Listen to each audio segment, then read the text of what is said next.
Chapter 22. This is what the Lord says.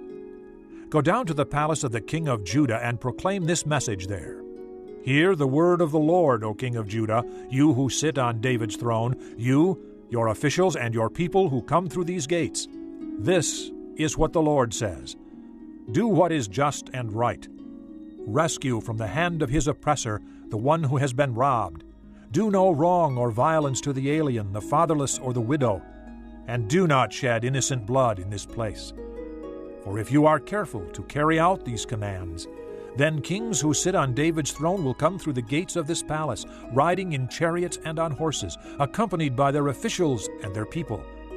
But if you do not obey these commands, declares the Lord, I swear by myself that this palace will become a ruin.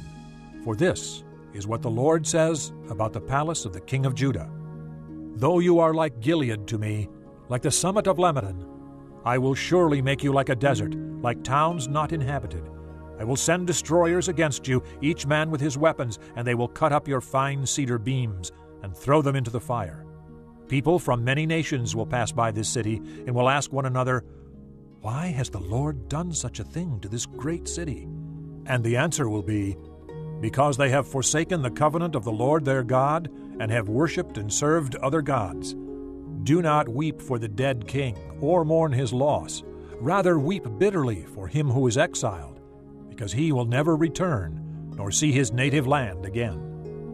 For this is what the Lord says about Shallum son of Josiah, who succeeded his father as king of Judah, but has gone from this place. He will never return. He will die in the place where they have led him captive. He will not see this land again.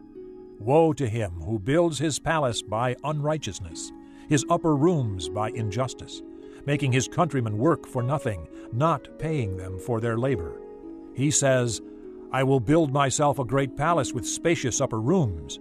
So he makes large windows in it, panels it with cedar, and decorates it in red. Does it make you a king to have more and more cedar? Did not your father have food and drink? He did what was right and just. So all went well with him. He defended the cause of the poor and needy, and so all went well. Is that not what it means to know me? Declares the Lord.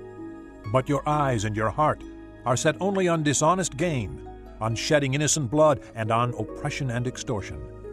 Therefore, this is what the Lord says about Jehoiakim son of Josiah, king of Judah. They will not mourn for him. Alas, my brother, alas, my sister, they will not mourn for him. Alas, my master, alas, his splendor. He will have the burial of a donkey, dragged away and thrown outside the gates of Jerusalem. Go up to Lebanon and cry out. Let your voice be heard in Bashan. Cry out from Abarim, for all your allies are crushed. I warned you when you felt secure, but you said, I will not listen. This has been your way from your youth. You have not obeyed me. The wind will drive all your shepherds away, and your allies will go into exile. Then you will be ashamed and disgraced because of all your wickedness. You who live in Lebanon, who are nestled in cedar buildings, how you will groan when pangs come upon you, pain like that of a woman in labor. As surely as I live, declares the Lord, even if you, Jehoiakim, son of Jehoiakim, king of Judah, were a signet ring on my right hand, I would still pull you off. I will hand you over to those who seek your life, those you fear, to Nebuchadnezzar, king of Babylon, and to the Babylonians. I will hurl you and the mother who gave you birth into another country, where neither of you was born, and there you both will die. You will never come back to the land you long to return to. Is this man, Jehoiakim, a despised, broken pot, an object no one wants? Why will he and his children be hurled out, cast into a land they do not know? O land, land, land, hear the word of the Lord. This is what the Lord says. Record this man as if childless, a man who will not prosper in his lifetime, for none of his offspring will prosper. None will sit on the throne of David or rule any more in Judah.